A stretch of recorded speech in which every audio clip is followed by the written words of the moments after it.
Hello and welcome back to my channel. Today we're talking about something incredibly important, colon cancer screening. Colon cancer is one of the most common cancers worldwide, but the good news is that early detection through screening can significantly reduce the risk of serious complications and even save lives. Many people avoid or delay screening because they're unsure about their options, worried about discomfort, or simply don't know when or how to get tested. In this video, we'll break down everything you need to know about colon cancer screening, including the different types of tests available, their benefits and risks, and who should get screened. Hi, I'm Dr. Knapp, family medicine physician, here to bring you medical information so you can take control of your health and make the most of your doctor visits. Let's get started. Understanding colon cancer screening is crucial because colon cancer often develops silently, without noticeable symptoms in its early stages. By the time symptoms appear, the cancer may already be advanced, making treatment more difficult. However, screening tests can detect precancerous changes, such as polyps, before they turn into cancer, allowing for early intervention. Colon cancer begins in the large intestine and typically develops from abnormal growths called polyps. These polyps can take years to become cancerous, and during this time they usually don't cause any symptoms. This long development period provides an opportunity for screening tests to detect and remove polyps before they turn into cancer. When colon cancer is caught early, the chances of successful treatment are much higher. Screening is recommended for most people starting at age 45, though individuals at higher risk, such as family history of colon cancer, certain genetic conditions, or a history of inflammatory bowel disease, may need to start earlier. Regular screening can reduce the risk of dying from colon cancer by detecting it at an early, more treatable stage, or even preventing it altogether by removing precancerous polyps. Now, let's go over the different screening options, how they work, and the risks and benefits associated with each one.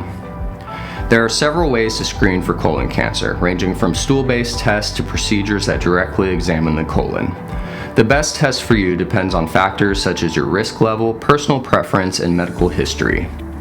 The gold standard for screening is the colonoscopy. This procedure involves inserting a flexible tube with a camera into the colon to look for abnormalities. A major advantage of a colonoscopy is that it not only detects cancer and polyps, but it also allows doctors to remove polyps during the procedure, preventing them from developing into cancer. Colonoscopies are highly accurate and only need to be done every 10 years if no abnormalities are found. However, the procedure requires bowel preparation, where the patient drinks a cleansing solution to clear the colon, which some find unpleasant.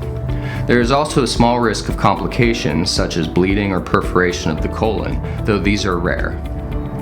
Another option is sigmoidoscopy, which is similar to colonoscopy but examines only the lower part of the colon. It requires less bowel preparation and is quicker, but because it does not examine the entire colon, some cancers or polyps higher up in the colon may be missed. If abnormalities are found, a full colonoscopy may still be needed. Sigmoidoscopies are typically recommended every 5 years. For individuals looking for a non-invasive option, stool-based tests provide an alternative. The fecal immunochemical test, or FIT, and the guaiac-based fecal occult blood test, or FOBT, detect hidden blood in the stool, which may indicate the presence of polyps or cancer. These tests are simple and can be done at home, but they must be repeated annually. If blood is detected, further testing, usually a colonoscopy, is required to determine the cause. Another stool-based option is the stool DNA test, such as Cologuard. This test detects both blood and genetic changes associated with colon cancer. It is more sensitive than FIT or FOBT and is recommended every 3 years if results are normal. While convenient, it may produce false positives leading to unnecessary follow-up testing and is not as effective as colonoscopy in detecting smaller polyps.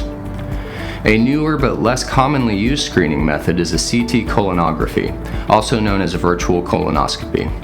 This test uses a CT scan to create detailed images of the colon.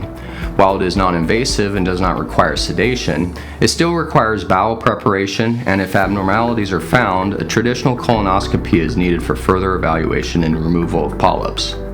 This test is typically repeated every 5 years if results are normal. Each of these screening methods has its advantages and drawbacks, and choosing the right one depends on balancing factors like accuracy, convenience, and potential risks. I just want to take a moment to ask that you hit that like button and subscribe to my channel. Leave a comment below if you have any questions or topics you want covered in future videos. Anyway, when deciding on a screening test, it's important to understand both the benefits and potential risks. Colonoscopy is considered the gold standard because of its ability to detect and remove polyps in one procedure. Thus, the procedure is preventative. It has the highest accuracy in detecting colon cancer and significantly reduces the risk of developing the disease. However, it requires sedation, has a longer recovery time, and carries a small risk of complications. Sigmoidoscopy is less invasive than a colonoscopy, requires less bowel preparation, and has a lower risk of complications. However, it only examines part of the colon, which means some polyps or cancers may be missed, leading to the need for additional testing. FIT and FOBT are easy, inexpensive, and non-invasive options that can be done at home, making them more accessible. However, they must be repeated annually, and a positive result requires follow-up with a colonoscopy. These tests can miss some cancers, especially those that are not actively bleeding at the time of the test. The stool DNA test offers higher detection rate for certain cancers compared to FIT, and it is only needed every 3 years if normal. However, it is more expensive and has a higher false positive rate, which can lead to unnecessary colonoscopies. CT colonography provides detailed images of the colon without requiring sedation, and it is useful for people who cannot undergo a traditional colonoscopy. However, it still requires bowel preparation, may expose patients to low doses of radiation, and does not allow for immediate removal of polyps if they are found. If abnormalities are detected, a follow-up colonoscopy is typically needed. Ultimately, the best screening test is the one that gets done.